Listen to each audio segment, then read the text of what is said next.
Esta, esta matanza, este asesinato, fue realizado en la población de Chinameca. Ajá. ¿En qué fecha? Ahorita la digo con precisión.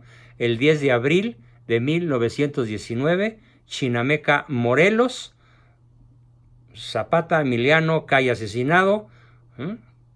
A pesar de su delirio de persecución, de todas las providencias tomadas para no caer en ninguna trampa, finalmente cae en su propio lazo y así paga su propia felonía de haber matado a tantos inocentes, o bueno, a lo mejor también eran tan asesinos como él, que también pagaron las consecuencias de sus fechorías, pero de todas maneras, Zapata es un traidor y muere traicionado. Cayó en su propio lazo, pues, en su propia felonía. Y a esta fiera traicionera, Emiliano Zapata, el Centauro del Sur, es a quien hoy Paz, Octavio, Premio Nobel de Literatura, Enrique Krause, pseudo historiador, y desde luego el Pejelo Postli, el gran Tlatoani actual, Manuel Andrés López Obrador, lo llaman un héroe popular. Nos injurias, Octavio Paz, nos injurias, Enrique Krause, nos injurias, Pejelo Postli. No es un héroe popular. No es uno sino de tantos héroes oficiales fabricados por decreto de la revolución antimexicana, robusta con su lactancia de sangre. Fíjense muy bien, queridos amigos. Dice Francisco Bulnes, la revolución mexicana adquiere su robustez lactando sangre. Bueno, la biografía de este señor, de este personaje de la mitología griega, pero de los más profundos abismos, de los infiernos, de todos los libros mitológicos de la historia y de la Santa Biblia inclusive, es cómo se lacta, cómo se alimenta de sangre. Zapata hubiese simpatizado con Cárdenas, pero no con todos los agraristas ni los agrónomos, y mucho menos aún con la tutela estatal sobre el ejido. Lo más seguro es que, anarquista natural, hubiese seguido haciendo su revolución. ¿Cierto? Entonces, qué bueno que lo mataron, porque si no, pues las matanzas a diestra y siniestra, donde quiera que se parara él, simplemente por el gusto de robustecerse él y sus hordas, lactando sangre, hubiera continuado tal vez por décadas o cuando menos por años enteros, cometiendo las peores atrocidades posibles, porque era su costumbre, era su vicio, era su orgasmo, su placer, lactar sangre del pueblo de México.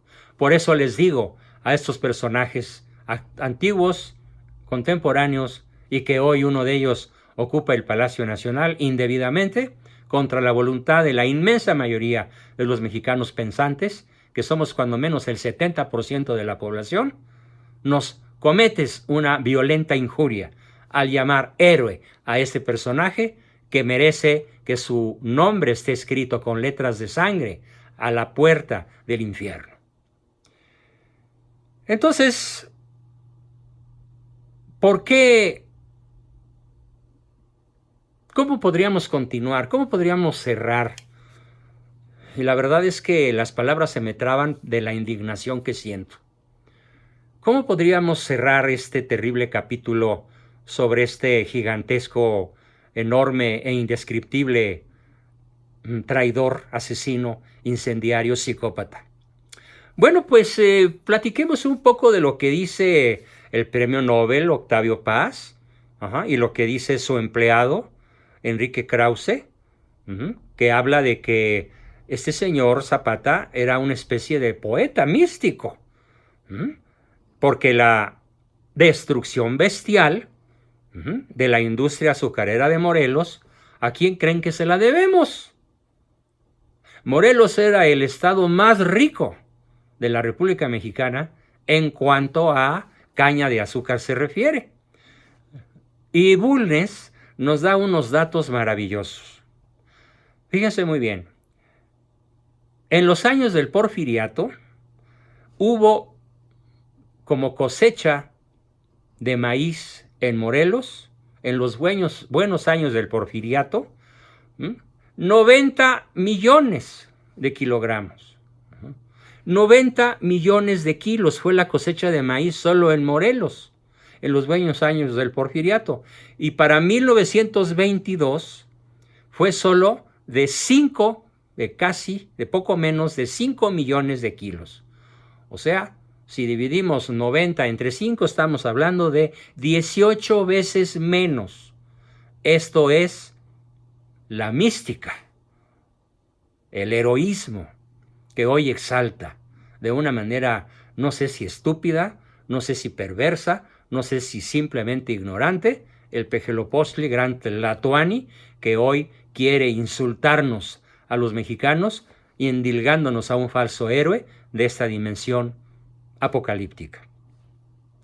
Entonces, para Paz, Krause y el Peje, poesía pura es que a consecuencia de la destrucción zapatista revolucionaria, México comenzara a depender mucho más que antes de los Estados Unidos, como lo decía yo al principio, hasta para comernos una tortilla, como lo escribe mi padre en su libro de Herodes Abush.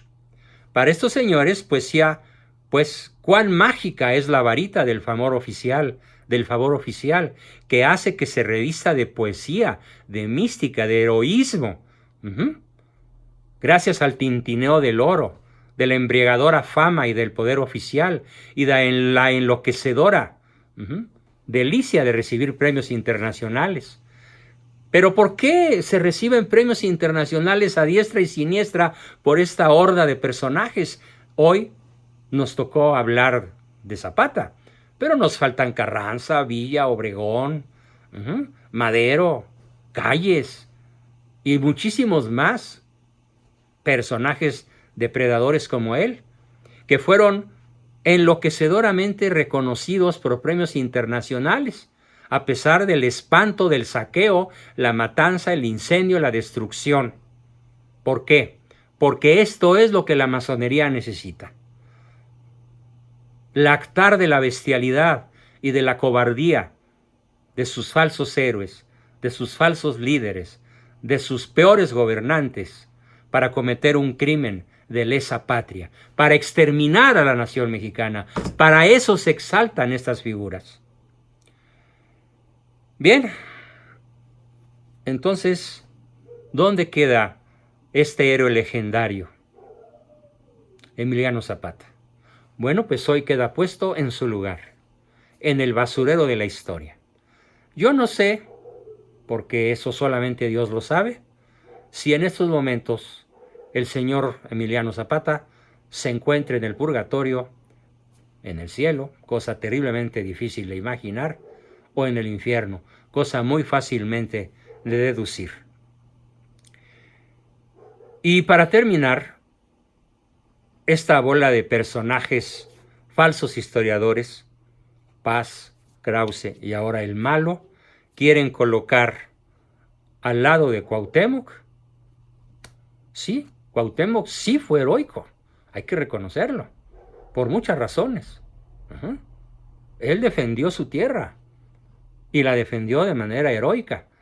Y estos historiadores de sainete lo quieren colocar a Zapata al lado de Cuauhtémoc. Bueno, pues con esto concluyo, queridos amigos, con la presentación de el mal llamado Centauro del Sur, más bien llamado el Atila zapoteco, mixteca, azteca, tlaxcalteca o como le quieran poner. Mi afán no es insultar a ninguna de las etnias que se fusionaron con los españoles y cuantas razas visitaron México y que hoy forman una sola nación mestiza. No quiero insultar a ninguna de estas etnias, pero por supuesto, este señor, este hombre, no merece el nombre de héroe y mucho menos el nombre de mexicano. Nada más porque su acta de nacimiento así lo diga, no señores. Merece el nombre de traidor a la patria, enemigo del pueblo, y Atila, el azote de Dios, el azote indebido, porque él se atribuyó características de azote, como Atila, que evidentemente Dios no hubiera aprobado de ninguna manera. ¿Para quiénes escribes, Octavio Paz? ¿Para quiénes escribes, Enrique Krause? ¿Para quiénes nos das cuentos mitológicos, Manuel Andrés López Obrador? En realidad, los escribes para quien te premia, para el régimen revolucionario masónico antimexicano, hoy dirigido desde las capitales del mundo, Londres, Tel Aviv, Nueva York, Washington, por el Supremo Gran Sanedrín sionista, que no quiere ver más que extinta, bañada en sangre de bebés y de adultos, víctimas del narcosistema que ustedes crearon para la perdición de nuestras almas. Nos vemos en una próxima entrega para seguir desnudando a los falsos héroes de la revolución anti-mexicana.